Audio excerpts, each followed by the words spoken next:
Ladies and gentlemen, please take your seats. The show will begin in 10 minutes. Come on down to Jimmy Sports Lounge. Come on down tonight. Come on. Come on down to Jimmy Sports Lounge. Everything gonna be alright. Come on down to Jimmy Sports Lounge. Come on down today. Come on down to Jimmy Sports Lounge. It's a great place to stay.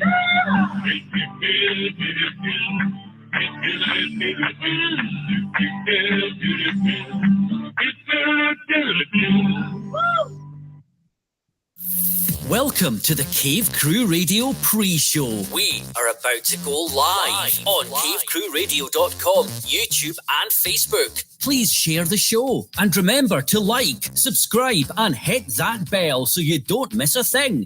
And please leave us your comments too. Get ready. It's going to be another big show with all the latest hot topics, pop culture and weird news.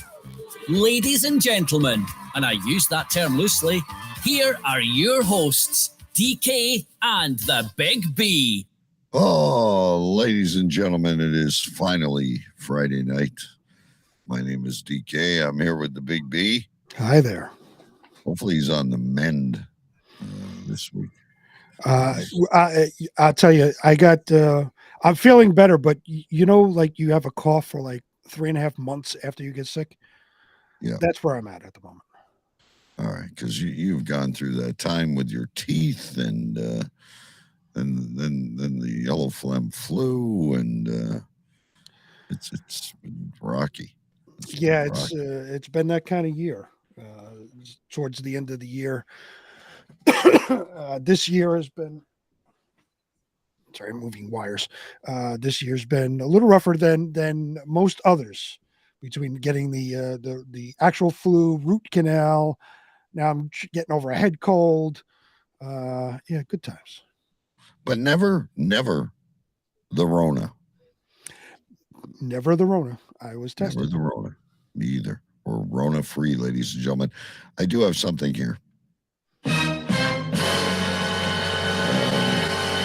As you will see when we go live, I cannot find my Jimmy's hat. I did have it. I had it on Monday's show. I was looking around trying to find it. I cannot find my Jimmy's hat. And I don't understand that my hat stays next to my computer on my desk. The only time I ever wear the hat is for the show. Like I have other hats that I wear normally outside and all that. So this hat stays on my desk at all times. How do you lose it might be the dog. I don't know. The new dog, Lily. I will investigate. I will try to have it back by Monday. But I mean, we're also supposed to be getting a brand new case of hats and shirts and all kinds of stuff, and I haven't seen it yet. I'm looking forward to getting a Jimmy's shirt. I'm beginning to think Jimmy, being from Kingston, which is near Cornwall, maybe Jason Scott 2.0. Oh, he's not sending? Yeah, it's in the mail. Well, you're going to get a package. Don't you remember that with the Blue Mountain? Well, no. This package coming your way. Yes, this is so. I don't think Jimmy is Jason Scott 2.0 because he actually sent hats out the first time. That's why we have ours, or at least I still have mine. So he actually sent stuff, whereas Jason Scott said he was sending something and never did. Yeah, it was disappointing because, you wait, there's a special package. And then just never came. And nothing. Never came. I got to tell you a story. I don't know if you experienced this in New York City before we get into the show tonight. So, in the city here, you battle rats, mice. Sometimes I smell a skunk, and I can't let the dogs out.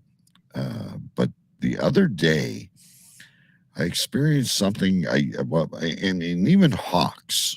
Sometimes we get hawks up in the trees, and the wildlife seems to be coming closer and closer to the city. But the other day, it was early in the morning. I think it was Wednesday, and I opened the door, and the dog lunged forward and then backed right up, and I looked out, and sitting there as calm as can be was a raccoon. Yeah, we get raccoons. What drives them into the city? I mean, I don't have a lot of garbage Garbage. or food lying around, but I don't have it. I have one of those, what do you calls that? The garbage is sealed. Yeah, but others, you're not the only one in your neighborhood or on your block. Others may have it, and they may be exploring, and the raccoon just decided to plop down on your property. Yeah. Over the summer. I'll tell you something about them. That thing would have came in the house if I would have let it. Well, over the summer. Docile. Huh? SB. So over the summer, I was sitting in my yard, and like I told you, I share a backyard. So the house next to me, my neighbor, I look up, and on his roof is a raccoon. And I see it there, and I watch it climb down. And I'm just sitting there because I know it's not going to come near me. Watch it climb down and then it's scooted away. It ran away. It turns out that raccoon had a nest of baby raccoons living in his roof. Yes, I've heard of that before, and I was concerned about that. And then someone told me after I told the story, they said, "Well, you'd hear them in your roof." So, right, so it could be in one of my neighbor's roofs. I in the attic. I don't know. Right. So I saw the raccoon. I didn't say anything because the raccoon, I didn't realize, they had a family living in the roof. So the raccoon come down and run and scurry away. I see my neighbor like a week later, and he tells me I got an exterminator coming. The upstairs tenant told me that they heard scratching in the walls. And I said, "Oh, that must be because I'd seen a raccoon on your roof. It must be, there may be a raccoon family living in there." He said, "Yeah, that's got to be it." So he got called the exterminator. They set traps and all that, and I guess they got him out because haven't seen anything or heard of anything since. But yeah, they'll come into the city, look for garbage, and then look for a warm place to have their family. I guess they're having trouble on Facebook tonight. I'm going to share it over to the listening. So yeah, but I just find it weird because I always think of raccoons. You're going to find when you're camping or at a cottage or something like that. Mm-hmm. No, they're. I've seen an entire family of raccoons walking down the street. They're all over the place. It's not just like in the forests or general areas like that. They're everywhere. Yeah. Well, I'm glad there's none in my attic. I would think I do have this Serbian neighbor who's very old. He might not hear it if there's raccoons in his attic. Yeah, because you're right. They'll like tear the mesh. Yeah. The mesh that kind of vents out the side of your roof. Yep. They'll tear that off, and then they'll make home. It's warm. It's nice. Right. They're looking for a nice nest. So, all right, Jason, we tried to we reshared it on Facebook again, so hopefully it comes up there. Apparently, we're broadcasting on all accounts, so please try again. And anyway, ladies and gentlemen, we're about a minute away. You have a Serbian neighbor? No, I don't have a Serbian neighbor in my attic. I have a Serbian neighbor, and if you were paying attention to the show, there's raccoons. And we're still waiting for the package that was supposedly sent of Blue Mountain Pottery. Yeah, the Blue Mountain package. We were also talking about the mysterious Blue Mountain package earlier. That was never, ever sent. Yeah, check your mail. Check your mail. It's in the mail. It's probably sitting at the bottom of a empty box of donuts in the back of his car somewhere. Anyway, big show tonight, ladies and gentlemen. Another double feature. Mike Jolitz reads the news. TikTok, Florida, weird news. We got all kinds of things, and of course the epicenter. So we're going to back out of here right now. We're going to hit play on Pulse Talk Radio, and we are connecting, and we are good. Bear with me, Pulse Talk Radio. I have to also hit this button. Just check Facebook too, because I don't see it on Facebook. Well, I can't do a thing about it now. But here we go. We're live. Air traffic control, bring in New York. Roger that. Bring in Canada. 10-4. Gentlemen, we have liftoff. The show is about to start. Roger, we have liftoff. In 3, 2, 1. This is Radio. Radio. There was a time when the world turned their back on men.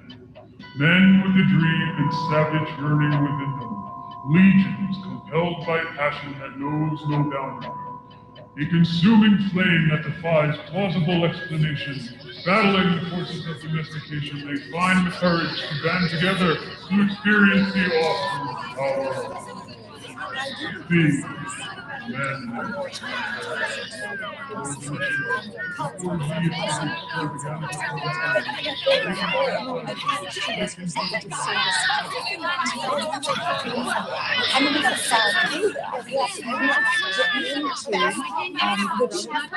I said this with all due respect. Shut up! Shut up! Shut up! Shut up!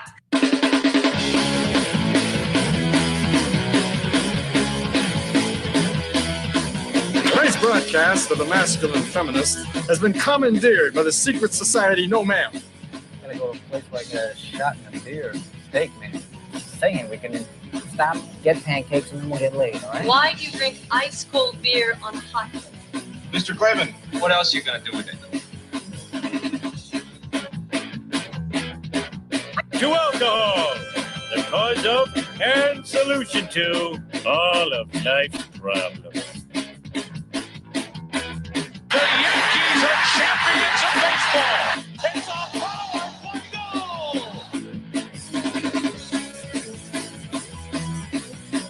This is Cave Crew Radio.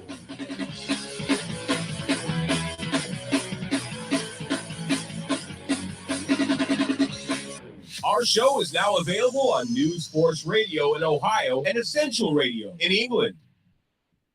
Cave Crew Radio is now streaming on Alternative Twist Radio and Pulse Talk Radio and at cavecrewradio.com. Well, good evening, ladies and gentlemen. My name is DK. I am live in my cave here in Windsor, Ontario, Canada. Glad that I'm not in Buffalo, New York in the 6 feet of snow or whatever. Apparently, we're having trouble on Facebook, but that's happened before. There's obviously people listening, so welcome here on YouTube. And, of course, cavecrewradio.com. Cavecrewradio.com. That's where you find it, no matter what. When everything else fails, we're always on cavecrewradio.com. We're also live on Pulse Talk Radio, which, by the way, ladies and gentlemen, apparently we had a audience in the UK of just about 600 folks. So if you're one of them staying up late at night there in the UK, we thank you. And, of course, all our other affiliates. Ladies and gentlemen, we have a great show ahead for you. We've got some weird news. We've got some TikTok, and we've got some Florida, amongst other things. But once again this week, ladies and gentlemen, we also have a Mike Jolitz double feature, which if you're new here tonight, the Mike Jolitz double feature has been a huge hit. But you're just going to have to stay tuned to see what the double is in the double feature. But before we go any further, ladies and gentlemen, and of course, I got tired of saying this over and over again, so I'll give it over to Scotty. And now, he is the king of the sovereign county of Urian Stench and Stenchlandia, the commander-in-chief of the Water Gypsies, the self-proclaimed president of the United States, a university graduate, and always the epicenter of something. Ladies and gentlemen, His Royal Highness, Big B. Yes, live from Queens, New York, I am King B, King of Stenchlandia and the Water Gypsies, your president-elect of the United States of America. And as always, the epicenter of something. This week, I am once again, and count it not once, not twice, not 3 times, but now 4 times, the epicenter of buy one, get another one. Free. Again. Again. This time, I had ordered, I have it with me, this book, which is Rob Halford. It's called Biblical. Let's bring you on solo here. What is this book? So it's called Biblical Heavy Metal Scriptures by Judas Priest singer Rob Halford. I had ordered it, and it is, I got to take that away. It is autographed with the certificate of authenticity right there. So I had ordered my autographed copy of Biblical.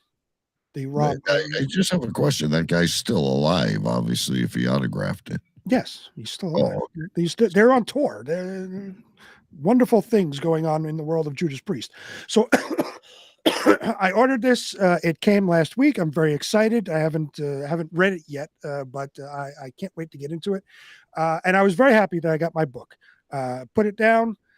Now suddenly I have this. Suddenly this week, this arrives. So we've got twin Robert Halford books. Right. So this one I just showed you. Are you going to gift that for Christmas, or will you sell it on autographed? I mean, you can put it on eBay, Facebook Marketplace if you need help. Right. So Scott can direct you in the right area. So I'm trying to figure out what to do, whether to sell it or gift it. I'm not going to keep both of them. I'm only going to keep one. But yes, once again, I don't know how it happens, why it happens. This time it wasn't even like because the at least a couple of times it was like lost in the mail, sort of. And then I'd put in a complaint. They sent me another one, and then the original one arrives. This time I only ordered one. I got my one, and I was completely happy. Then suddenly this week, the second one arrives for no reason whatsoever. Now, do you think you might have like a double identity? You were complaining a while ago that you had to pay, some extra taxes that you weren't expecting.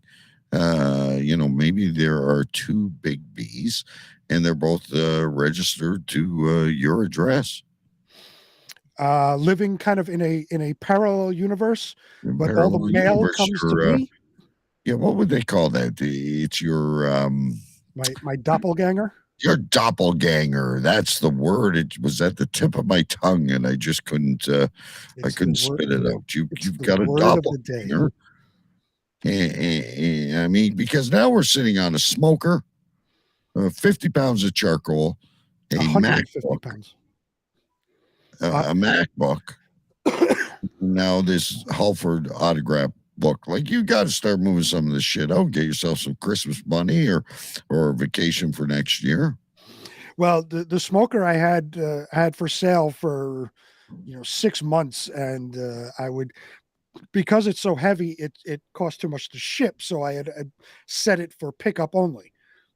But I would get inquiries from other states where they thought I was upstate somewhere on the border of Pennsylvania. And I'm not. I'm in New York City.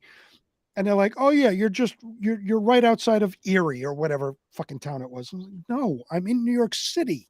But there's 11 million people in your city. You'd think someone would want a smoker. Not in the city. There's 11 million people all living in like a 3-block radius in tenement houses. So no, there's no room for smokers or anything like that. I never got one inquiry from New York City. It was always, I did get one inquiry from Puerto Rico.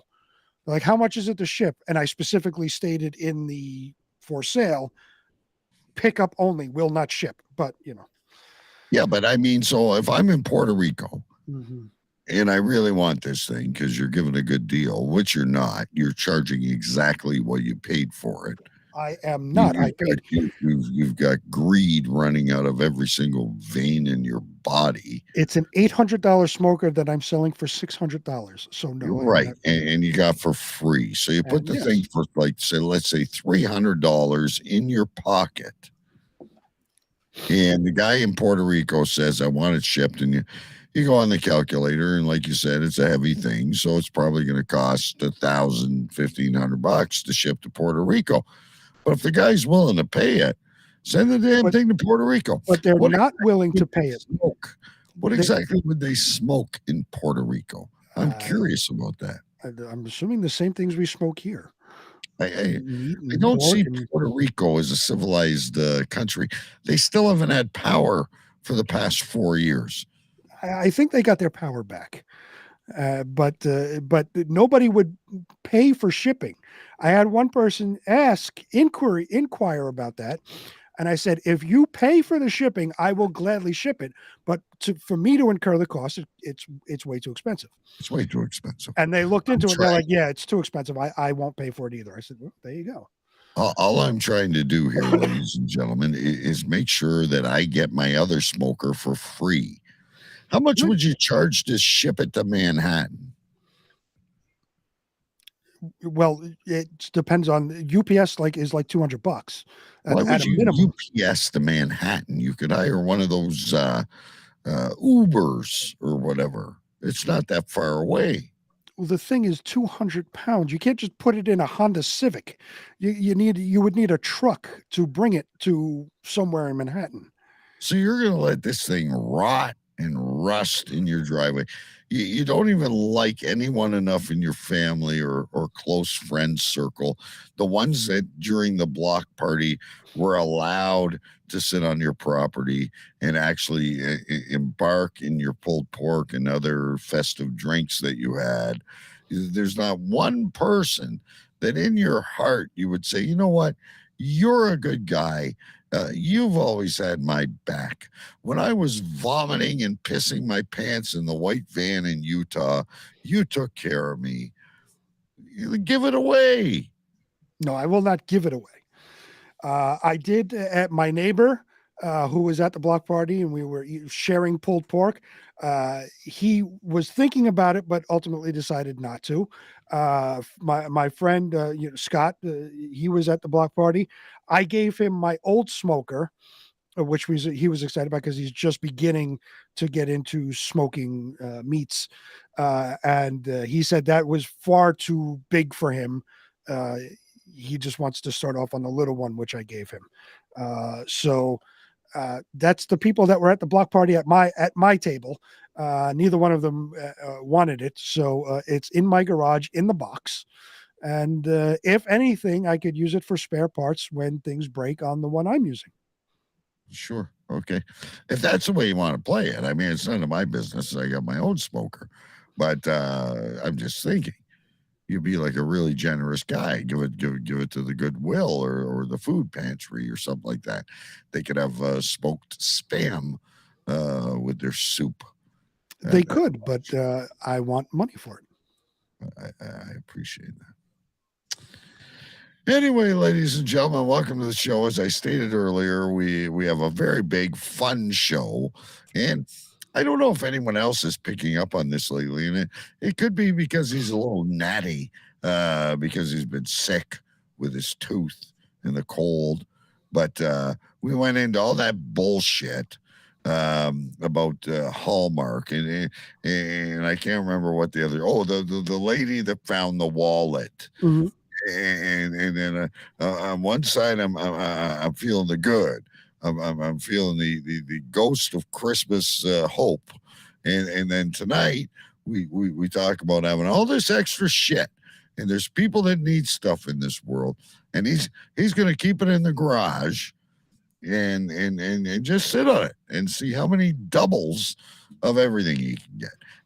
It's been a downer, but that's going to change right at this minute. Because, as long as somebody wants to pay for it, I will gladly give it to them, but I will not give it away for free.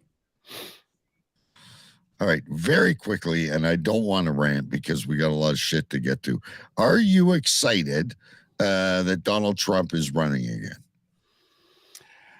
No. 30 seconds. That's all I'm giving you. No. I want Ron DeSantis to run. Okay. Not Mike Pence. No, Mike Pence is useless. He'll probably throw his hat in the ring, but no, he's useless. I really want Ron DeSantis to run. which is the Florida governor. He is the Florida governor, yes. Okay. The guy that bans books and shit. Okay. He's like you. No one's getting anything. It all belongs to me. He doesn't ban any books. I don't know what you're talking about. All right, kids, here we go. It's time for our next segment of the show. We'll try and make you happy and laugh for a change. It's Friday with Burgermeister Burger over there.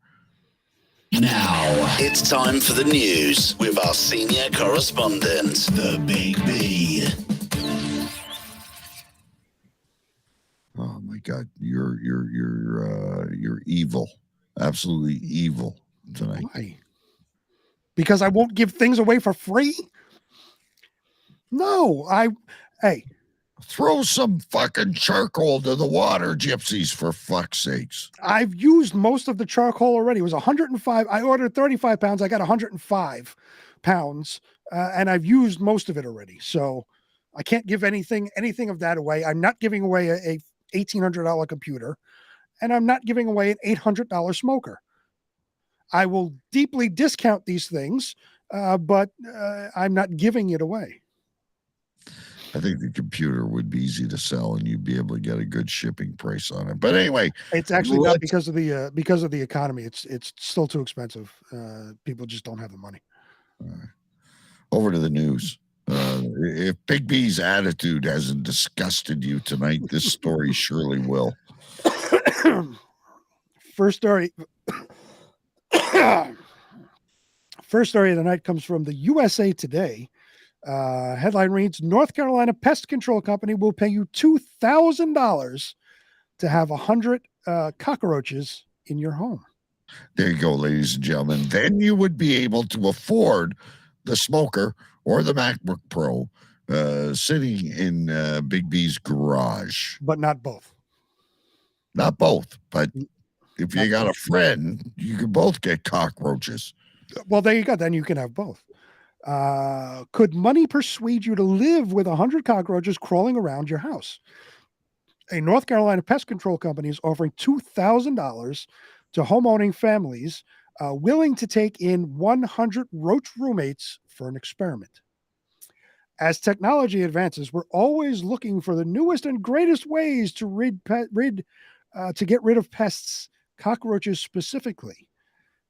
In this study, we're willing to pay homeowners $2,000 for us to release American cockroaches into your home. The Pest Informer, I guess that's the pest control company, said it's looking for 5 to 7 families to open their homes where 100 cockroaches would be released and stay for 30 days while being filmed to gauge how effective this treatment is. Online applications will be accepted and obviously closed. It was through last July. David Floyd, founder of the Pest Informer, told NBC News more than 2,200 families had applied. That goes back to your statement about the economy. There you go. Exterminators generally use a gel bait containing insecticides to kill cockroaches, but the new method is designed to be more DIY treatments with materials and ingredients that someone can purchase themselves and that are safe to family and pets. And that's what we all want. I have 3 questions. Mm-hmm. That's basically the end of the story. Number 1, what is the difference of a American cockroach to any other cockroach? You specified that we were bringing in American cockroaches. I don't know the specific difference. I know the general normal cockroach you would see like out are called German cockroaches. Oh, okay. I don't know the American, I don't know the specificities of these things. But the main one is the German cockroach. Okay, gotcha. So this is specifically, ladies and gentlemen, and you being a long lineup for this, over 2,000 people. They're only accepting, I think you said 14. My next question is for the people in chat and for yourself. Would you do this? How do you feel about cockroaches? I mean, it's normally dirty. it's affiliated with those things. Right. Aside from the economy being shit, what would drive you to say, yeah, why not release cockroaches into my house? Because they're going to breed. And how do you know that you're going to get every single one of them? And they say they're filming. How are they filming them? They hide in places. I'm thinking of that ghost show, with those fucking annoying cameras. I don't know anyone can watch those shows with those green cameras. Oh, the night vision cameras. Yeah, but whatever they film in, oh, there's the ghost. Bullshit. Anyway, so they're filming these. Who's counting that they're giving you exactly 100 cockroaches? Who's the fucking Chinaman on the line? Van, 2, 3. Well, I want to know the other side of it. Like you can easily kind of count 100 when you release them. How are you counting 100 that are killed? Because they're in walls. They're not sitting in the middle of the living room having a smoke watching TV. They go into the walls, into little crevices throughout the house and scatter. How are you going to find them and know that you've killed all of them? And what are these things we can all purchase? Is it duct tape, eggshells? What are they using? Obviously this gel has worked. Yeah, that's the they spray and they put this insecticide gel. That's the normal treatment. It says normal household. I don't know. It doesn't say. It may be Doublemint gum and Tide Pods for all I know. Doublemint. Excuse me.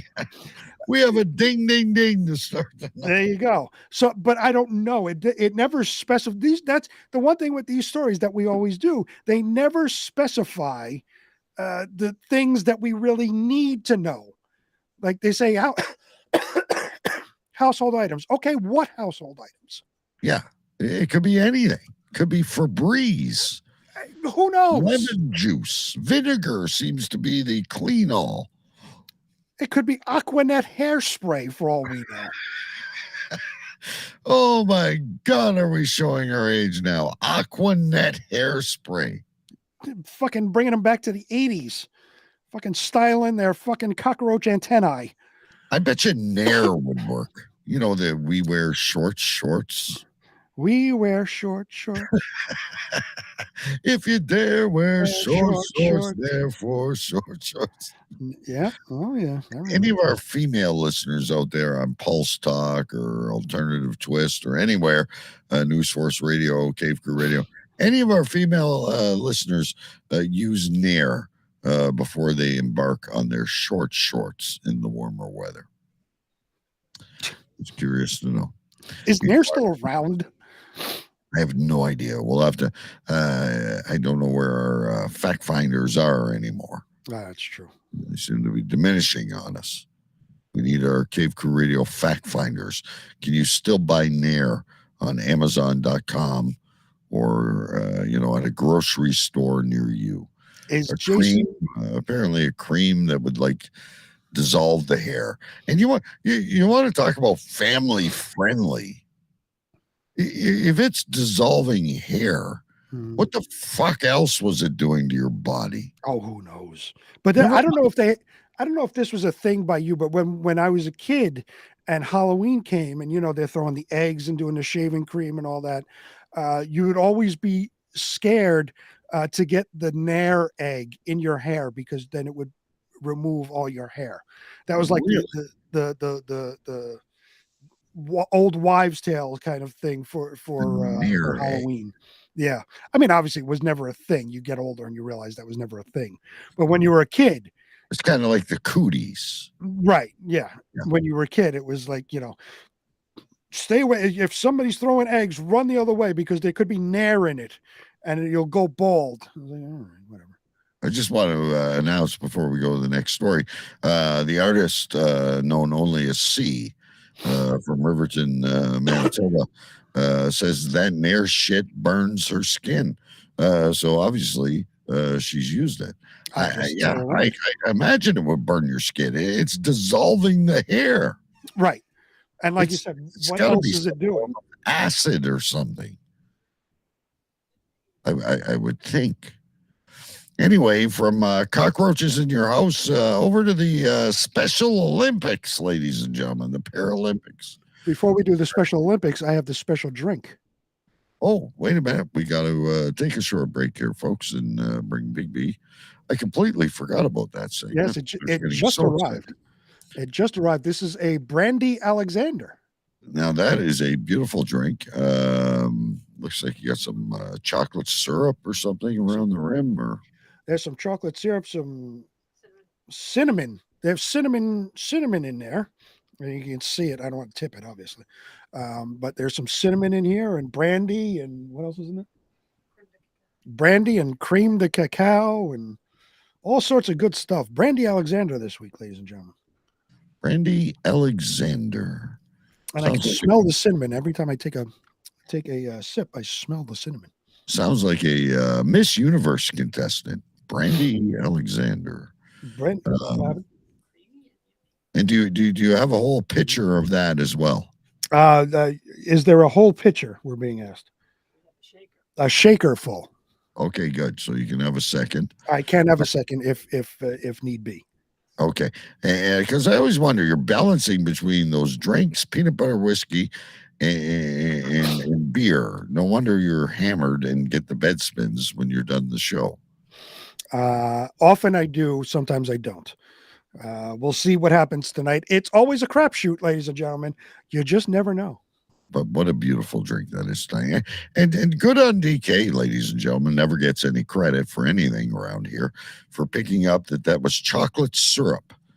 And we're still going on about the near. You are quite observant. Anyway. All right. So next story on the list, ladies and gentlemen, is also my job to keep things moving. Next story comes from the New York Post. Headline reads, Paris Olympic Games mascot compared to clitoris in sneakers. I'm going to, next time I get a chance, my wife's a little tired. It's been a long week at work, but I'm going to have to get a magnifying glass out and closer examine the clitoris. Do you need a magnifying glass? It does not remind me of a clitoris at all. Maybe a blood clot. Maybe, yeah, I don't know. Does it remind you of a clitoris? I mean, no, it doesn't remind me of anything. Been a long time. It's probably been a long time since I've gotten a close up of a clitoris. It does not remind me of anything. I'll tell you that. I don't know. These characters have really hit the sweet spots. Snarky French critics have declared that each of the newly unveiled Paris Olympic mascots look like a giant clitoris in sneakers. With one French publication even declaring that that's good news. Excuse me just for a second. While you write things down. The red triangle-shaped mascots for the 2024 Olympic and Paralympic Games in Paris are supposed to resemble a traditional Phrygian hat worn by like Napoleon used to wear. Now, see, I can buy into that. Worn in the French Revolution. Yeah, but look at it. Yeah, I can buy in that's the Napoleon hat. I'm not catching on to clitoris. I'm not either. It's like a clitoris that's been mutated. I mean, anyway. But online wags have started using the term clitoris in trainers to describe the delta-shaped characters, according to The Guardian. The Phrygies trainers. It reminds C of a butt plug. Well, then. Just feeding you the chat. Just reading what's out there. That might be a little more information than I needed to know. But to each his own, I guess. The Phrygies have been compared to a giant inflatable clitoris that was displayed near the Eiffel Tower on International Women's Day by a group advocating for education and research on the female erogenous organ. Okay, wait a minute. Wait one fucking minute. Yeah. Can we research the inflatable clitoris at the Eiffel Tower for next week? We can. On our Thanksgiving Day Black Friday special. Oh yeah, that's right. It's going to be Black Friday next week. The inflatable fucking clitoris by the Eiffel Tower. That one went right under the radar. For sure we would have caught that. A columnist with the French language newspaper Liberation jokingly praised the resemblance, saying it was good news and a welcome departure from the country's normal phallic symbolism of the Eiffel Tower. By the dint of books, testimonials, documentaries, articles, videos on the taboo of the clitoris, it seems that collectively we have finally understood what it looks like beyond feminist circles. So this is the clitoris is actually an item of power. I guess. It always has to be something political, and yes, always has to be something empowering, and just leave it alone. It was enough to read the many reactions of internet users of all stripes, and in particular of dissatisfied conservative men, to observe that even they know how to recognize it, almost. Like you. Well, they're always telling us we can't find it. Right? Like we're not stimulating enough. We're not finding it. We don't know where it is. Obviously missed it right by the Eiffel Tower, right in front of our very eyes. It doesn't get much bigger than that. Right. We did miss it by the Eiffel Tower, but I otherwise don't have that kind of problem. You are a clitoris captain of sorts. To steal a page from he tickles the tutu, ladies and gentlemen, and never misses. To steal the phrase from Jay and Silent Bob, I am the clit commander. Yes, 180. Are we shooting darts now? Hey, that's a perfect score. There you go. C now says they look like emailing you like crazy now. Everyone, let's check in on Big B's friend requests over on Facebook. There you go. Remember, after hours with Big B, but only if you're friends on Facebook. Exactly. And this could get better than ever. You never know. We haven't done that for a long time. After hours. Yeah, that's true. The Phrygies were unveiled in a news conference Monday with Paris 2024 President Tony Esquenet quoted as saying, "We chose an ideal rather than an animal. We chose the Phrygian cap because it's a very strong symbol for the French Republic.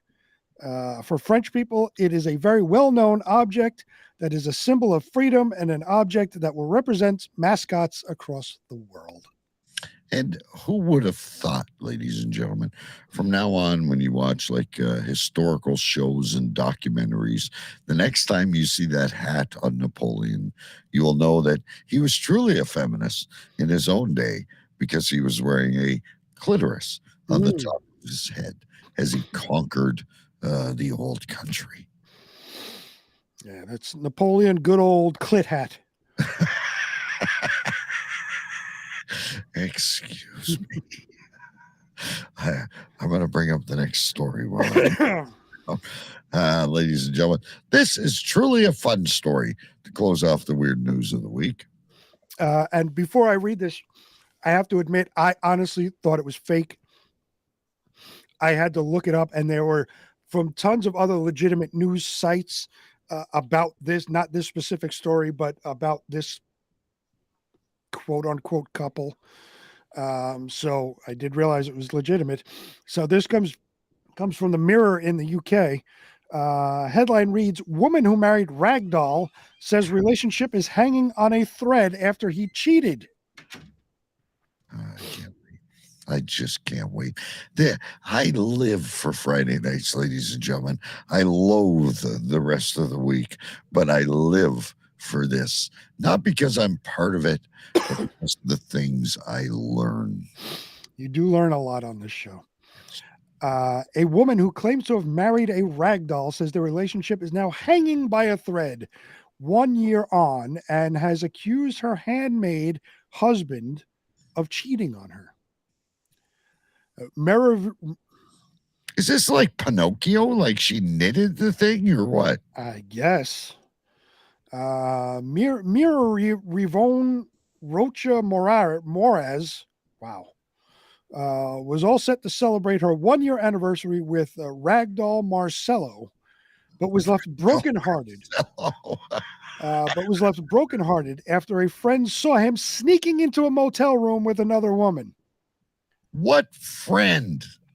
And how is it sneaking? It's an inanimate object. Right. Was somebody carrying it under its arm? Was probably dragging it down the fucking hallway, collecting cockroaches. If you look at the picture, like on the left, on my left, as I'm looking with the. Okay, hang on a minute. Let's bring it up here. So yeah, the one on the left where the chick is in the wedding gown with the microphone. Yeah. Doesn't look like he's got a fucking blow up doll mouth. Yeah. Well, maybe. He's probably good at the clitoris. I mean, look, they're in love, and look at him naked. We probably shouldn't be airing the picture on the right. Did she carry him through the door? I'm just curious. I don't know, and that is true. The ragdoll, I guess, is naked, and if you look at that picture, it has no feet. No feet or no penis. Or no penis. That's right. And those fingers don't look like they could do much damage either. I'm very confused about this. Who wants to have an affair with this fucking ragdoll? Mary Vione has previously made headlines after opening up about her whirlwind romance with Marcelo, who her mother made. Her mother made it. Oh, okay. For her after listening to her complaints about life as a single person who had nobody to dance with. An old maid. On December 18th, 2021, the smitten couple tied the knot in a wedding ceremony attended by 250 guests. Who are these 250 retards? Wait a minute. Why can't I get invited to shit like this? I tell you, I don't like to leave the house in the winter, right? I go to work, I do my thing. If I got errands to run, I do it. Something fun like a hockey game or whatever, I'll go. But I hate weddings. They're boring. The speeches, watching the pictures of when they're little kids, they make me want to vomit in my chicken and roasted potato and carrot meal that they serve at every wedding with a little bit of pasta and salad. Why can't I get invited to something like this? Would be really good. I want to see the bride and groom dance. I want to see that fucking thing do the Macarena or the YMCA. The electric slide.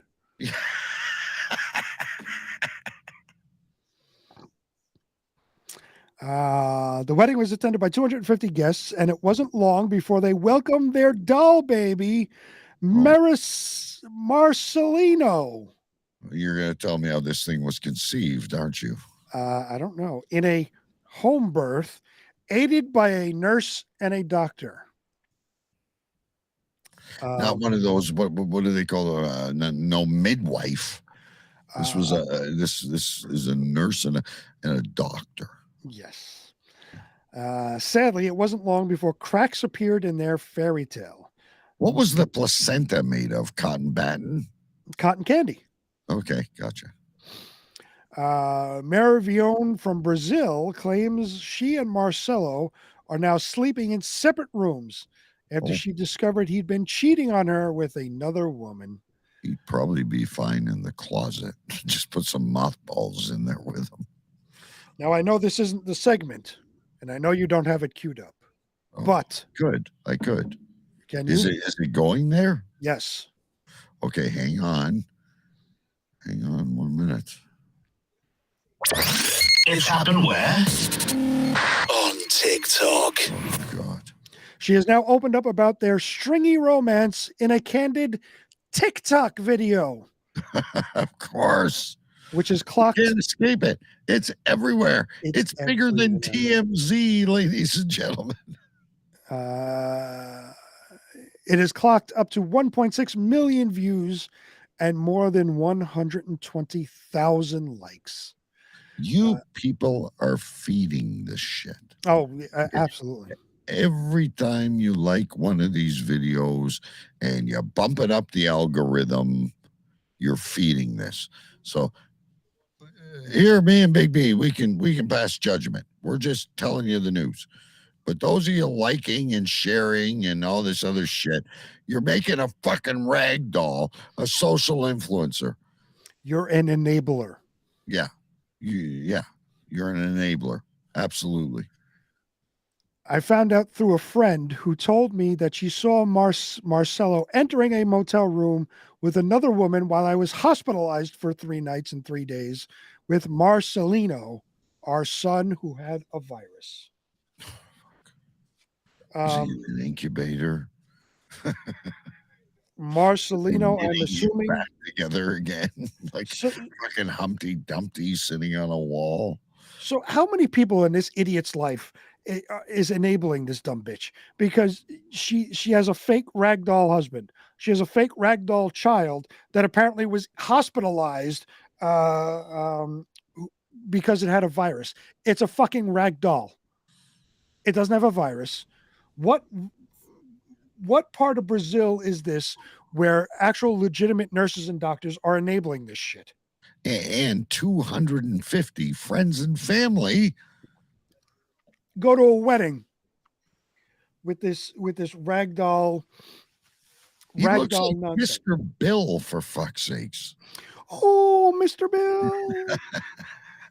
Oh no. Oh Lord. There you go, ladies and gentlemen. And like Big B said, he tried to fact check it.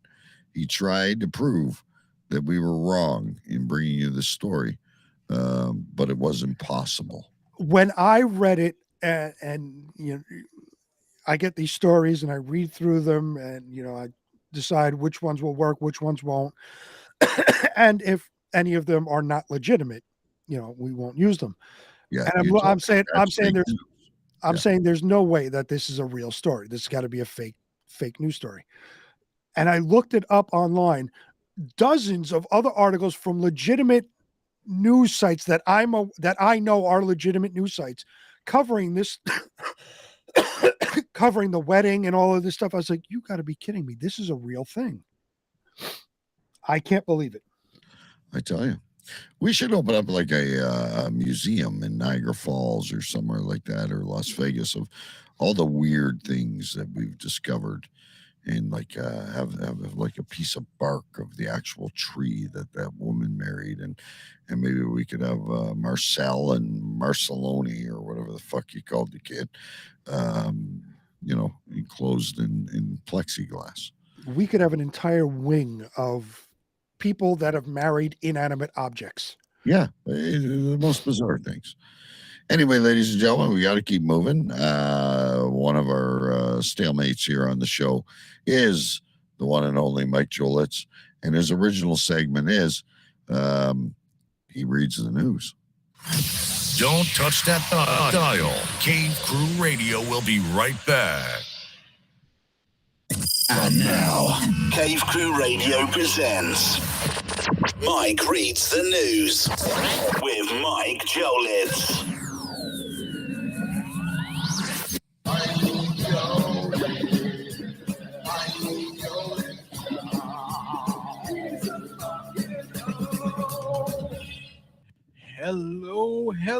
Hello, Cave Crew Radio. How are you, DK? And what's going on, Sir Big B? Man, I hope you guys are doing well. It's Friday, so yeah, it's been a pretty good week. Had Thursday and Friday off myself, so I got to chill out, take it easy, and have some fun. Yeah. Alrighty, guys, it is now time for Mike Reads the News. Colorado decriminalized psychedelic mushrooms. They're the second state to do so. I wonder if my cousin's going to move out there. Trump announced he's running for the president again in 2024. It's the third time he's running. I can't wait to hear all the whiny bastards on this one. Elon Musk is looking to find someone to run Twitter for him. I'm going to apply. My local Fox affiliate had it on the TV as Elon Musk looking to find someone. Oy vey. Nancy Pelosi is done as a Speaker of the House. Man, I'm getting hammered tonight. Can't stand her. Now we won't have to hear her anymore. It's a great day in America. Could be better, but I'll take it. The Grey Cup is taking place in Saskatchewan this Sunday at 3 p.m. Pacific time. The game will be on TSN in Canada and ESPN2 here in the States. Also simulcast on the Ocho. The Blue Bombers play the Argonauts, who are hoping to win to three-peat this year. Also in Canadian sports news, the Okanagan Sun defeated the Regina Thunder. Sorry, I don't think I said that way, but I like it. With a score of 21-19 in the Canada Bowl last weekend in Saskatchewan. Yeah. And finally, in the news, Ariana Grande's brother got mugged in New York City by some teens with a fake gun.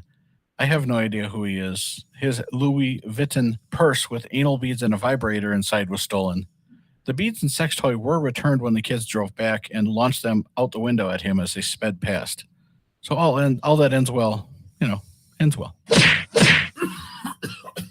Alrighty, guys, that does it for the news. It is now time for the tidbits. They're not headlines. They're just little tiny pieces of shit.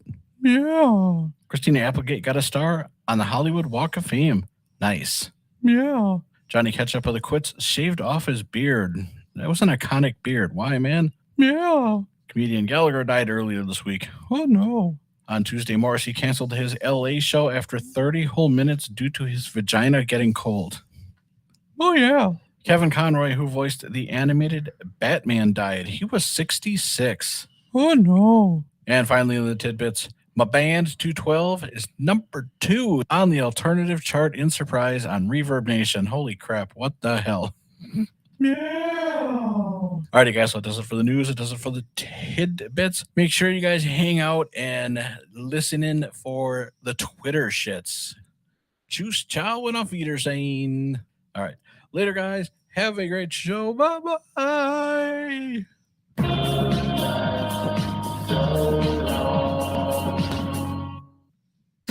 Follow us on Facebook, Instagram, TikTok, Twitter, and YouTube. Search Cave Crew Radio. I don't have to, watch the news or anything because Mike just brings it to us so eloquently and quickly. And I hear everything I need to know. Are you all in on the Toronto Argonauts? He seems more excited about Saskatchewan than I've ever been. It's probably colder there right now than it is in Buffalo. But yeah, I obviously go for the home team. Let's go Argos. Do you follow, do you closely follow the CFL at all? Not watched a game in many moons. Although apparently, I don't know if you heard, but Tom Brady is considering playing in the CFL when it's all said and done. He will never play. I will also not watch. He will never play in the CFL.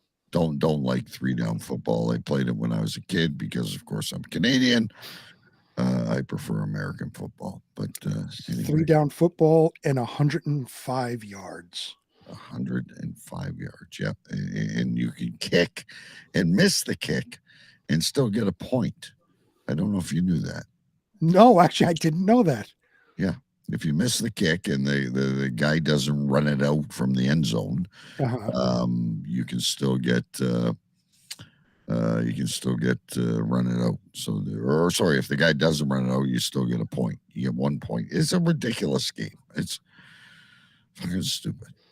Anyway, here's something we like to bring to you when it's available, and you got a little tease earlier, but when TikTok gets a little weird, we got it covered for you.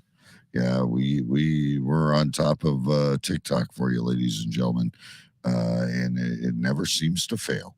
So we have a couple of TikTok stories, and this one, I believe, is first.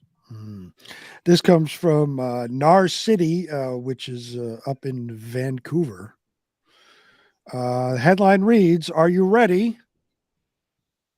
Oh, hang on a minute. I got distracted. I thought I saw a cockroach. I am ready. Hang on. It's happened where? On TikTok. A headline reads, a TikToker was asked to tip on top of a cover at a BC bar and people think it's out of hand. Well, I've never tipped on cover. Have you? Of course you do. You tip on cover? So if the cover in the bar is $5, you're slipping somebody more money? Yes. What do you do? What do you think the cover charge is for?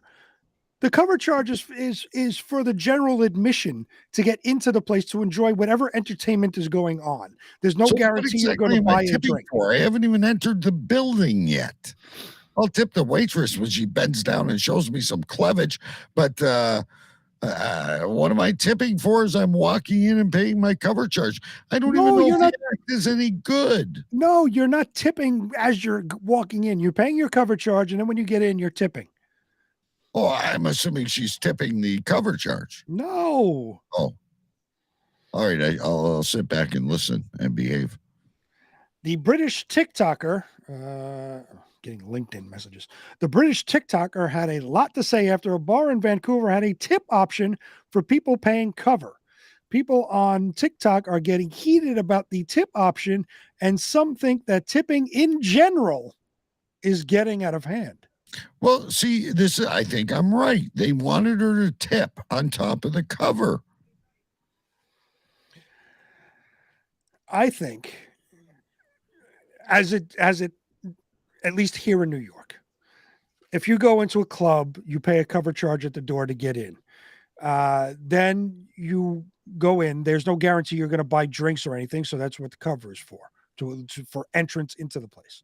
We got bouncer tips. Your bouncer tips are when you bring the bouncer into the fucking bathroom with you.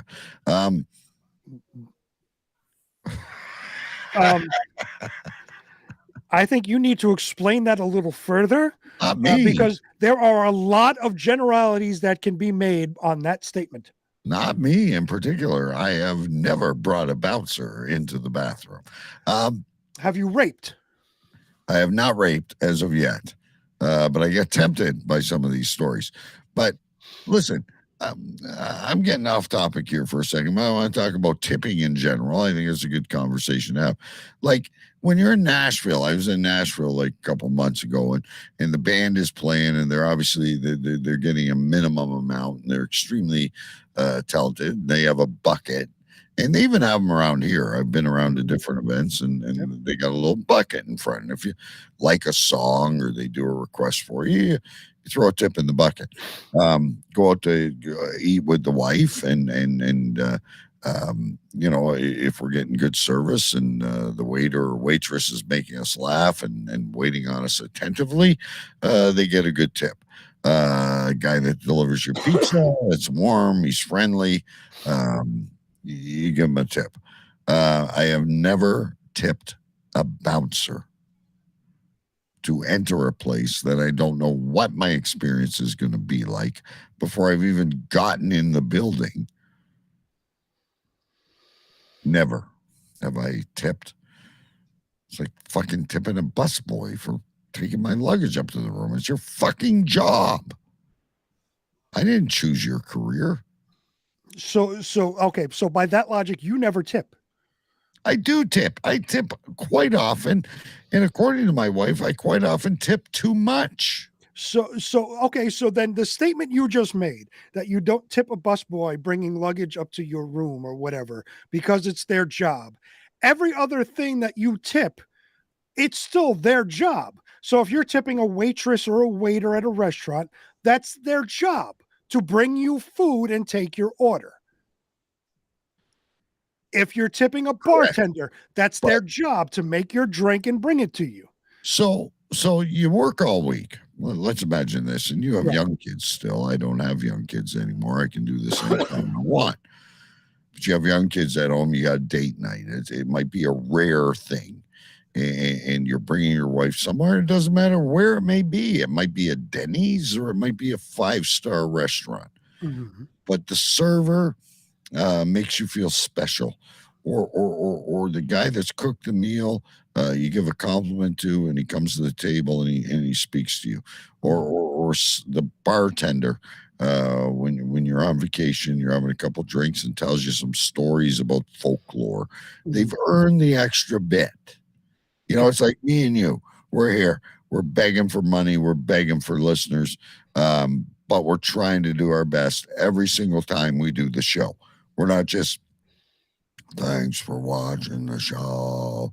Would you like butter on your toast? That doesn't deserve a tip. You're earning what you're worth. So, I've even had excellent people. I've taken the Jeep for an oil change, and they've done things and explained things to me about my vehicle I didn't even know. They've gone above and beyond. And I've thrown a 20 and said, get a pizza for all of you. Great job. So then the porter or bellhop or whatever you call them, the person that brings your luggage up to your room, while they're bringing their luggage up to your room, they're telling you little tidbits about the city, about the hotel you're staying at, this and that, making small talk. Guaranteed. Slip of a tip. Yes. But if they don't make small talk, if they just bring your luggage up to your room, right. And place it where you want it, ask you where would you like it and all that, and they put it down, you don't tip. No. Why would I? Why wouldn't you? Exactly what you're paid to do. Just like example, got a park and go to go on the last plane I was on, and the bus driver that was just driving me to the airport. I already paid for it. I paid the $30 or whatever it was. Mm-hmm. I paid for that, and if they don't want to fight and get a raise, that's their fucking problem. It ain't my fucking problem to make up for the difference that they should be making or feel that they should be making. Do a good job. Talk to me. Direct me to where I need to go at my next destination. You're damn right I'm going to tip. That's above and beyond. So then let me put it this way. You're at a restaurant and the waitress or waiter takes your order, brings your meal, checks in on you at some point during the meal to make sure if you want anything else or if everything's okay. All the things that they do normally, that's part of their job. They don't make small talk. They don't because they're busy. They have 19 other tables to worry about. Right. So they just do their job. Then they get 10% or whatever. But you do tip. That's the difference. I always give the 10%. I'm not an ignoramus, but then you won't tip the person bringing the luggage. More often than not, I get really good service, whether it's the waiter that makes me laugh or the waitress that recommends a drink to my wife or just taking a few minutes.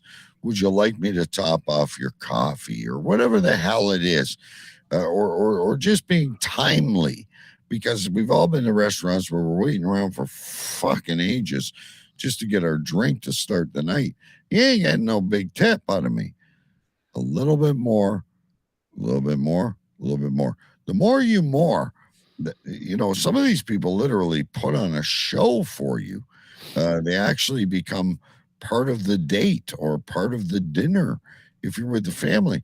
And if everyone's having a good time, there's big tips in there. So you're expecting, these people that work, 10 hours a day on their feet all day long. For fuck's sakes, you sound like Mother Teresa. Now no. So no, this is what I'm getting at. That we get into at the beginning of the show. This is what I'm getting at. These people that work, the waiters and waitresses that work, 10 hours a day, all day long, they're on their feet running back and forth. They got 20 tables to take care of.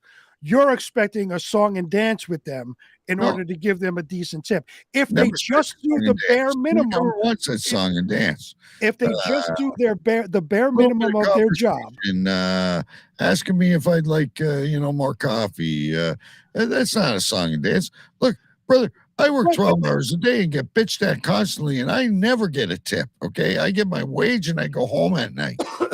But when I take my hard-earned money anywhere, above and beyond deserves a little extra. But if the person does the bare minimum because they have so many other tables, it's rush, it's the rush, the dinner rush, so to speak. I'll flip them a wooden nickel. Like, for fuck's sakes, you chose that job. Maybe it's the only job they could get. Oh, for fuck's sakes. You sound like a Democrat. Don't ever call me a Democrat. That's like And they're that's paying the off lowest form of student loans, life, whatever. calling somebody a Democrat. Look, everyone gets it. At the end of the day, the bill's $5. They get $5.50 or whatever the fucking 10% is, no matter what, even if I'm unhappy. But if someone so you're telling me if someone does they've been on their feet for 10 hours, they're exhausted. They're waiting on 100 tables, but they still have extra energy. They love what they do, and they're going out of their way to make sure that you're having an extra special time. You're not going to give them a little more.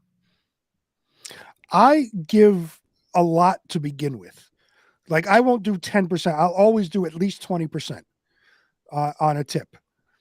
No matter what the service is, unless it's like, extremely poor, we're waiting for an hour for somebody to come up to the table and take the order, and we wait another hour for the food and it comes out cold. Obviously, you're not getting anything because the service was shit.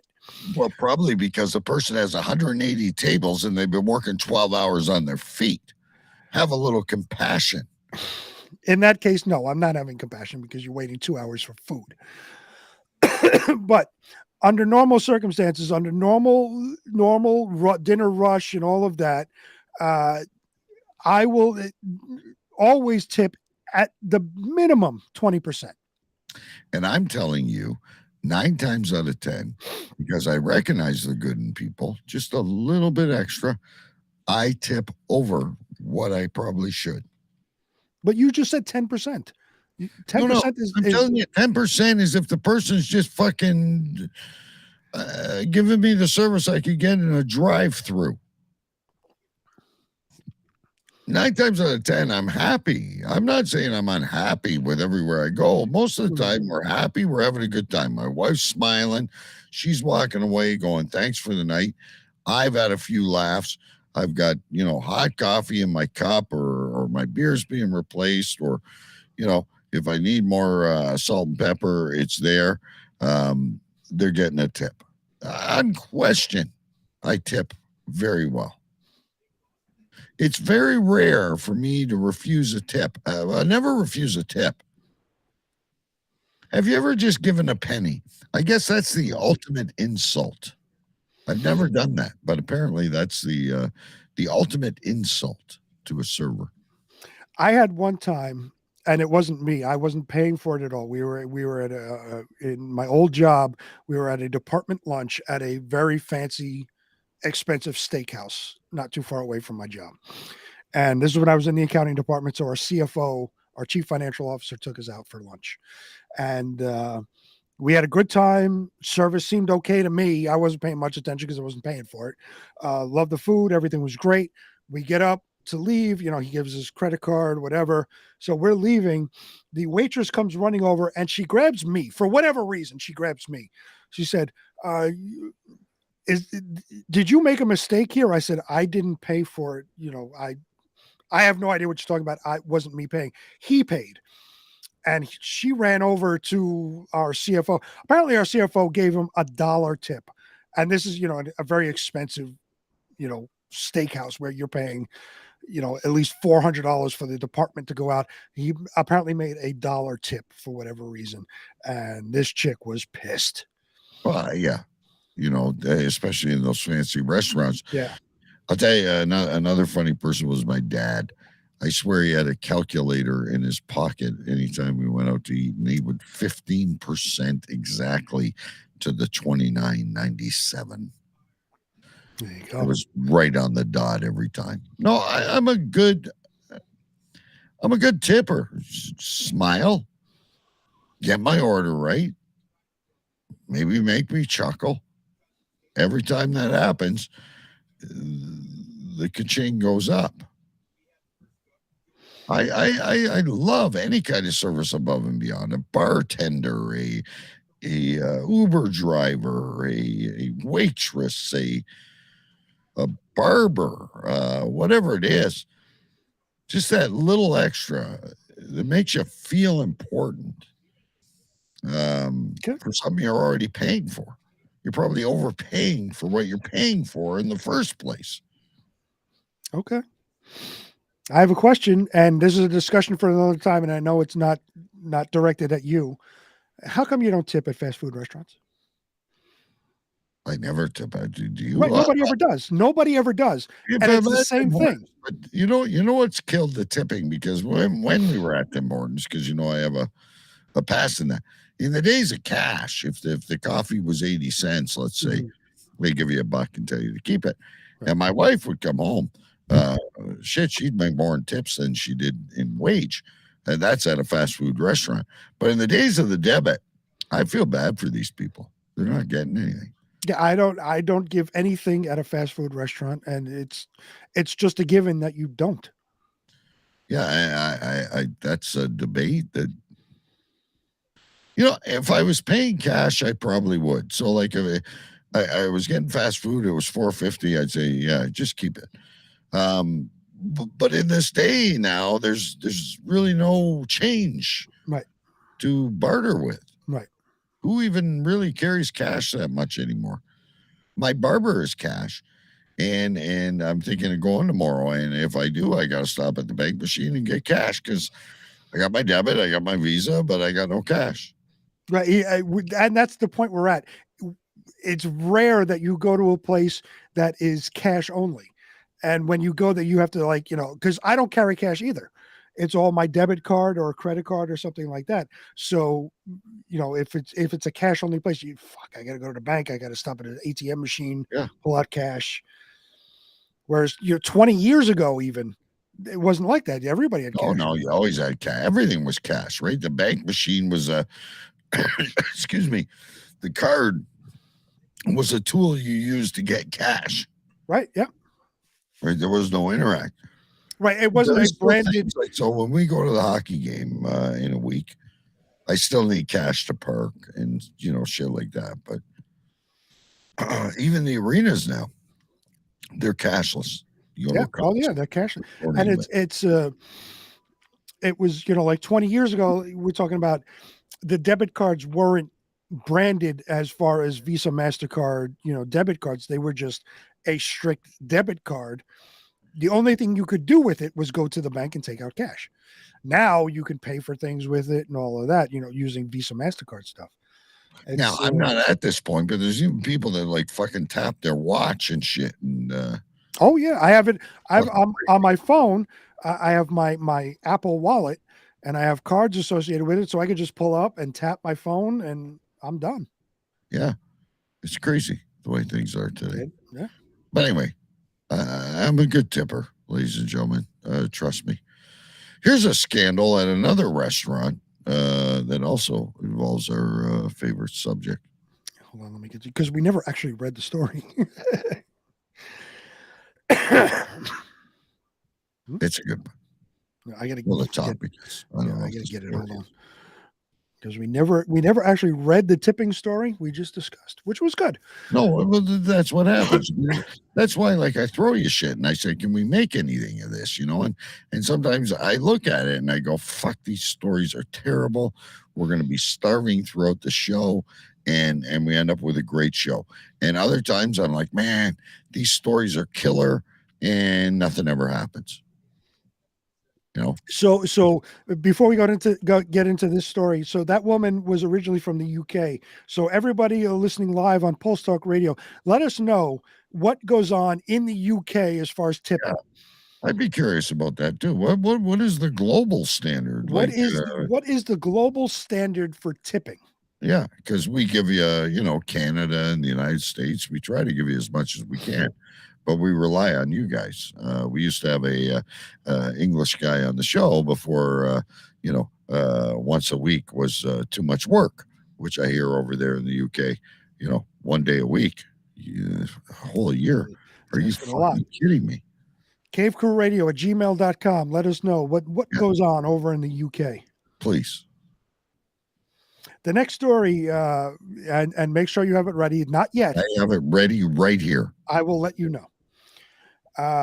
Comes from the New York Post. Headline reads, "Mom blasted for taking son to Hooters on his 5th birthday." This kid's birthday was anything but a bust. Parents of a 5-year-old are at the eye of a social media shade storm after taking their tot to Hooters on his big day. And while the giddy little boy in a viral... It's happened where? On TikTok. Of course it did. In a viral TikTok video with over 6.9 million views, is seen smiling from ear to ear while flanked by a band of vivacious waitresses singing happy birthday. Digital detractors in the post's comments section angrily fired off jeers at his mother and father for forcing sexualized stuff on him. You're forcing heterosexuality at him. It is abnormal in today's world. And that you guaranteed, if this was a drag queen thing, a trans fucking thing, they would be all for it. But because it's, chicks in short shorts. Look how cute it is. They just took the kid to Pride for his birthday and watching men run around in G-strings. Guaranteed, if that was it, they'd be praised forever. Who the fuck is taking their child to Hooters, especially on his birthday? Questioned one outraged onlooker. Bro, he's 5. What is he doing in Hooters? Great mom and dad, asked another annoyed audience member who added the eye-rolling emoji to emphasize their discontent. These are fucking liberals. I'm telling you something right now. Of course they are. My kid was not 5, but I remember when Hooters first came to our town, and it was really cool. And they had good chicken wings and stuff like that. Me and the wife and the kid, you might have been 10, 11, 12, went to Hooters. They're not naked. No. Their legs aren't even tan. They wear like the leotards or whatever. Right. They wear leggings and shorts, and they're more covered than some other bars and restaurants. Exactly. You go to like Red Lobster and the chick's hanging down with her tits hanging out in your crab legs. I don't see any harm in this. None whatsoever. Like, the girl's got a t-shirt on. Sure, she's in shorts, but if you take the kid to a beach at Orlando, he's going to see worse. Right. And if you see this picture right here, I don't know if you can see it. This chick. I'll bring you. You're way over here. Hang on. Let's bring you up here. Okay. Yeah. So this chick right here, you don't see anything. She's wearing a regular shirt. Yeah. And her shorts. You don't see there's nothing provocative in this picture. This is not a strip bar. No. It's ridiculous that this is what they say is a titty restaurant. Yeah, it's not. I've been to several, and yes, there are some girls with some very voluptuous asses. But I don't think the hoots are the big steal of the show. It's usually the asses and the shorts. I don't think anybody gives a hoot when they're in there. It's ridiculous. So you took him to a titty restaurant. So much for protect the children. Another judged. In a controversial clip, several Hooters staff members outfitted the fried chicken chain's regulation clinging booty shorts and low-cut shirts, dressed the birthday boy up like a bird, giving him a faux beak made out of where is it? Oh shit! Faux beak made out of paper products and 2 serving trays for wings. The doting women then invited the entire restaurant to join them in a remixed birthday chant while the boy flapped his arms along to the beat. Oh, and what's wrong with that? You bring your kid to Chuck E. Cheese. You're bringing him to see a fucking carnivorous, murderous fucking rat serve you shit pizza. Right. And despite the many, absolutely none. I don't either. And despite the many waggish responses from haters, a number of folks online approved of the child's Hooters hootenanny. Oh, excuse me while I write things down. Okay, you got that one. You haven't written it. I have written nothing. A Hooters hootenanny. We're going to have limited choices for the show and show notes tonight, ladies and gentlemen. This is so this is so adorable. A memory he will never forget, said a supporter. Little Buddy is living the dream, hooted another. Others joked that the Tykes' saucy celebration had transformed him from a boy into a man. The day little Tommy did not want to play video games no more, penned a commentator, to which the kid's mother inked a string of laughing emojis. You know, I think it's wonderful. It's a completely normal thing. But And again, have you been to Hooters? Hooters it's nothing raucous. No, it's not. It's they wear these leggings, so they show almost no skin whatsoever. They wear leggings. They have their shorts on over their leggings. They have the shirts, and I just showed you the picture where nothing can be seen with this girl wearing a shirt. So here's another look here for you folks. It's just She's in a long sleeve shirt. This looks like an Islamic Hooters. If you look on the picture on the left of the one where she's serving the kid's sitting down, the girls behind them, again, you can't see anything. They're wearing long sleeve shirts that are covering everything. It's a regular, like it may be a little bit low cut neckline, but you don't even see cleavage in the other girls. Right. You see cleavage in this girl because she's bent kind of. So you're going to see it naturally because women have curves. Still happens, kid. That's where you used to get dinner. Okay. Right. Well, yes. And I'll tell you, we go back to the last segment. Big tips coming from me here. Big tips. Not because of the cleavage or the orange shorts or anything like that. Just the outgoingness of the waitresses to make this kid's day a special day. Huge tip on this event. And again, I will say again, if this was a kindergarten that is being read, whatever, I Have Two Dads by a transvestite dressed up as a woman, drag queen, a fucking drag queen, they would be praised by everybody online because it's the woke thing to do. But if you bring the kid to Hooters where they don't show basically anything, it's the illusion of showing things which they don't show anything. In a heterosexual context, it's the worst thing on the planet. It is utterly ridiculous. Yeah. That, ladies and gentlemen, is my big tip of the week. I probably slipped them a 50 on top of the tab. Ladies and gentlemen, DK's big tip of the week. Big tip of the week right there.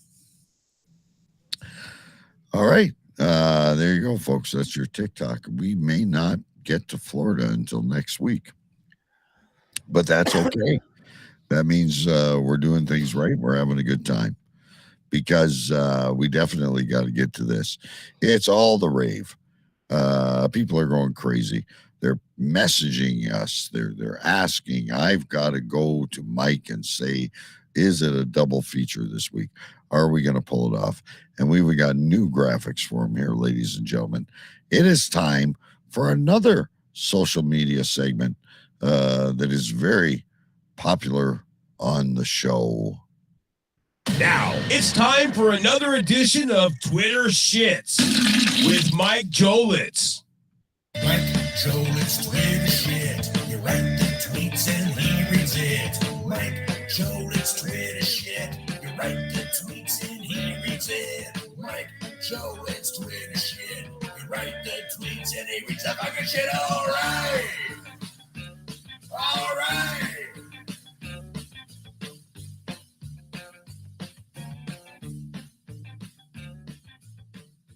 Alrighty, guys. It is now time for the Twitter shits. Alrighty, guys. Here is the backstory. This is so stupid. It's ridiculous. So Matt Ryan apparently had a longer run this season than any of these players. Matt Ryan's quarterback for the Indianapolis Colts, or I should say the hapless Indianapolis Colts. He had a longer run than Aaron Jones, A.J. Dillon, Ezekiel Elliott, Jalen Hurts, another quarterback, Kareem Hunt. He's got a brother named Mike. Leonard Fournette, Melvin Gordon, and some other people I don't even know who they are. Doesn't matter. So Twitter came to my rescue from the stupidity that was. Here are some of the funny tweets, guys. Jim Galt said any high school team could beat the Raiders, though. And then, Steve Fisher, this is one of those useless baseball stats. and then, Chuck Robinson said, to be fair, a guy could spring out of his wheelchair and run for 39 against the Raiders. and then, Anthony Gables tweeted, he also has more fumbles than anyone on this list. and then, Possibly related to me somehow, Mark Olette said, and how many wins? and then, Lim Yai Tao tweeted, Jeff Saturday for Coach of the Year. and then, Doc Cameron tweeted, so you're telling me I have a chance to make it to the pros? and then, Tova and Show tweeted, so this is where we are at with Matty Ice. Damn shame. I'm afraid that one's lost on me. I don't know who Matty Ice is anymore. and then, Got a few tweets left here. Brent Wood tweeted, must be Saturday's coaching. and then, And Vic Hills tweeted out, looks like he needed the oxygen tank once he was done too. What does he run? Like a 5.5 in the 40? and then. No, and then. Alrighty, guys, let us afford this, the Twitter shit. Now back to your regularly scheduled program. Mike Jolet's Twitter shit. You write the tweets and he reads it. Mike Jolet's Twitter shit. You write the tweets and he reads it. Mike Jolet's Twitter shit. You write the tweets and he reads the fucking shit. All right. All right.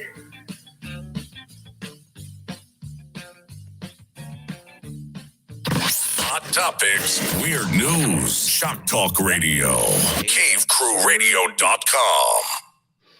Mike, I'm sad, Mike, that this week's Twitter shits was against my Las Vegas Raiders. That saddens me.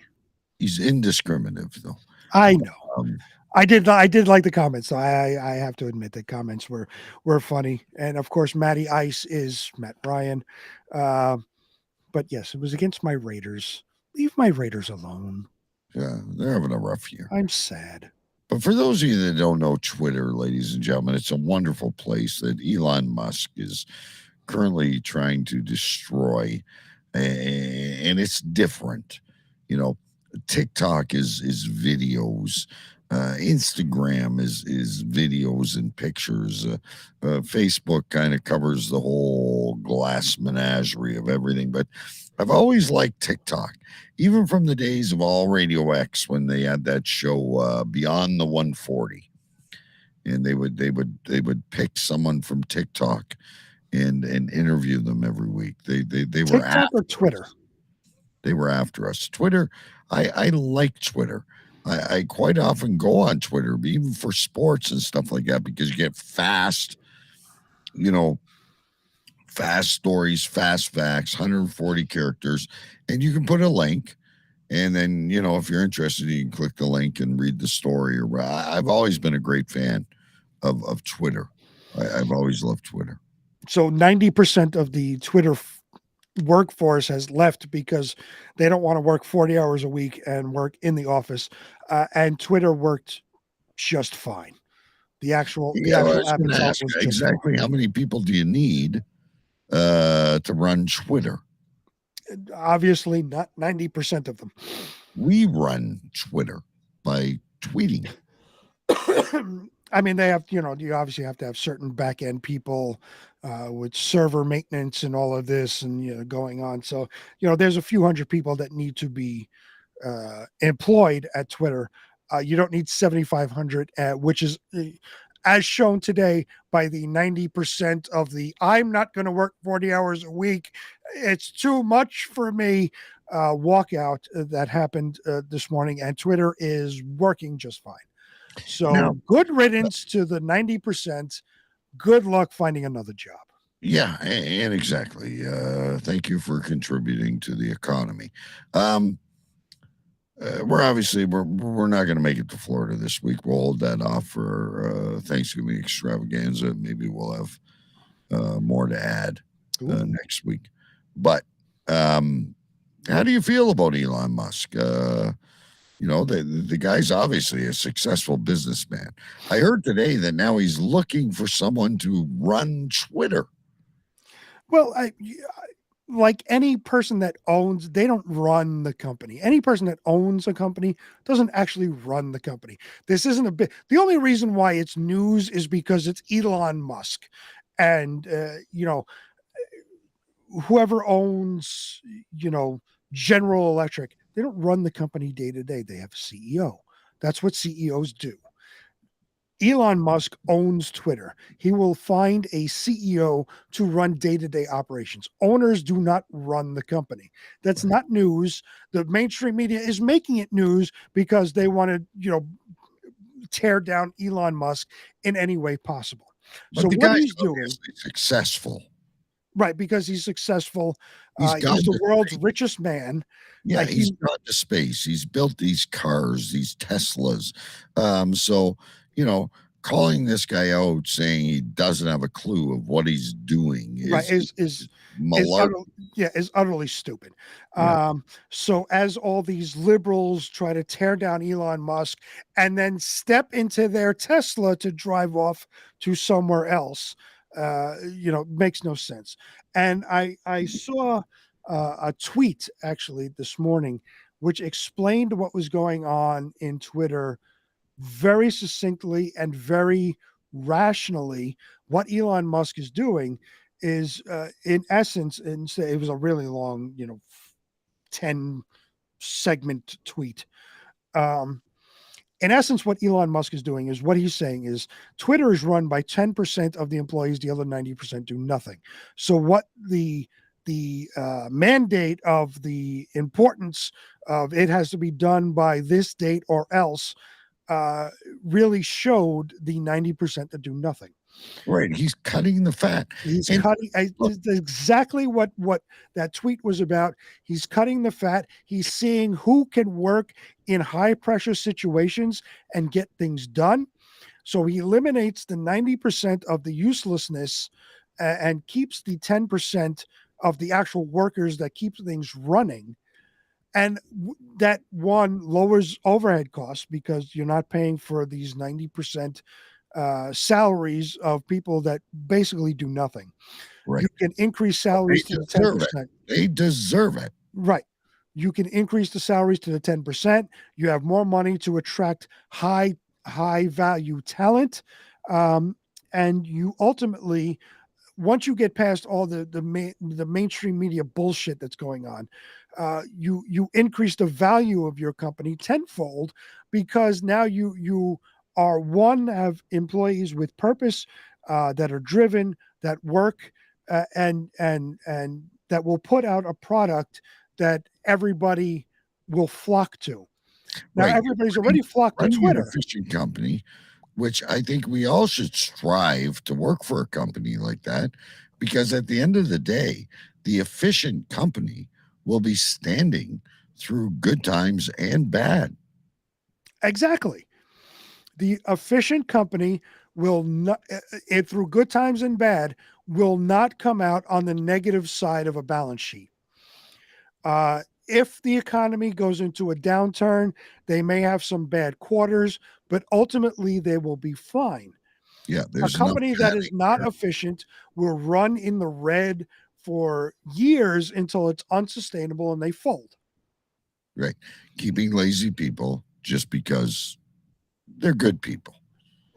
Right. Just because, this is what your job title is, and I don't know nothing about that job title, so I better not eliminate it because I don't know anything about it. What Elon Musk is doing is figuring out who are the ones that work and who are the ones that don't, eliminating the ones that don't, keeping the ones that do. And on the flip side of that, it's like, Mary Angeline has showed up for work. She's a very lovely lady, and she's been with us for 20 years. She hasn't done a damn thing for 20 years. That's 20 years of red you can mark in your book on your balance sheet. Right. And this is what's happening. So Twitter will be fine. The mainstream media will have you believe because they don't like Elon Musk because he doesn't go along with the status quo, so to speak. They will have you think that Twitter is going to go bankrupt. Elon Musk is going to be in the poorhouse. Twitter's no longer going to exist, and all of social communication will cease to exist on the planet because Twitter's going to go under. None of that is going to happen. Elon Musk knows what he's doing. He hasn't built Tesla and SpaceX not knowing what he's doing. As a businessman, as an engineer. Space. There is no oxygen in outer space, ladies and gentlemen. It takes a little bit of know-how to make it. Right. And he was building battery cars before battery cars were a thing. Right. He's the leader in the electric vehicle movement. And like I said, all the elite liberals who will attack him will then that night step into their Tesla to drive to the next banquet that they get, that where they can collect millions in donations for the next, political run. Right. So, claiming that they're saving the environment when nothing is actually done. Yeah. It's all smoke and mirrors. Elon Musk knows what he's doing. He has experience, and Twitter will be fine. Yeah. Everything will be okay. Ladies and gentlemen, thank you, everyone that's listening to the show. Now it's a very important part of the show, and we are going to show you tonight during the show. We usually give you lots of options and lots of things that you can choose when we name the show, and we try to provide show notes. Tonight, we, like Elon Musk and Twitter, are running very lean. I only have a couple, and I'll read them to you. I liked a clitoris in sneakers. Ooh. You said this, and it really caught my attention. At least be a show note. Doublemint gum and Tide Pods.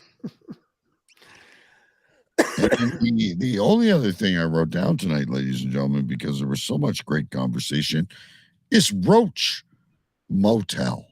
There you go. That's all you got from me. I think you have no more than 3. I have 2. See, this is a lean night, ladies and gentlemen. We'll also learn how to survive on a lean night. We've done some good stuff, but we don't have a lot of notes taken down tonight.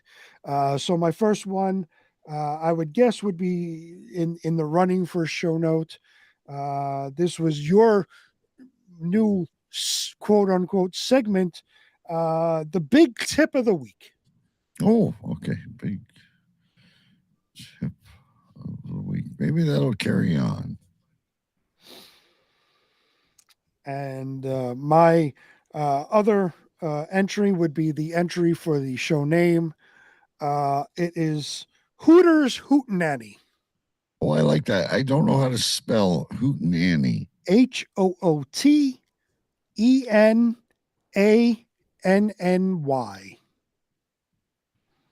And I can run with that. Okay. I think the rest would be excellent show notes. We did have some great topics for you, ladies and gentlemen. We appreciate you joining us, but it is going to be a Hooters Hootenanny tonight. Ooh. And I'm also curious for anyone that wants to, by the way, join the Facebook group. Doesn't matter what time zone you're in, just search Cave Crew Radio. But email us at cavecrewradio@gmail.com. Are there Hooters in Great Britain? Ooh, good question. I don't know. Curious of that. Anyway, folks, if you like the sport of ice hockey, we also have a show on Monday nights called Pucks and Pints Radio. We'll be joining you at 7 p.m. Eastern and on all our syndicates.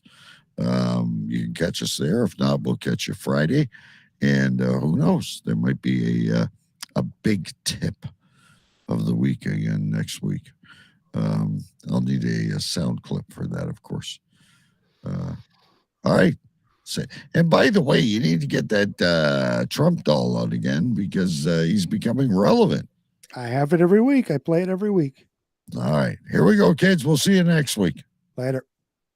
Thanks for joining us. I want you to pack up and get out. Get the hell out of here. Go. Just go. Get out. Get the hell out. Get out! Get out! That will conclude this evening's entertainment. Shut up! Shut up! Shut up! We are transferring power from Washington, D.C., and giving it back to you, the people.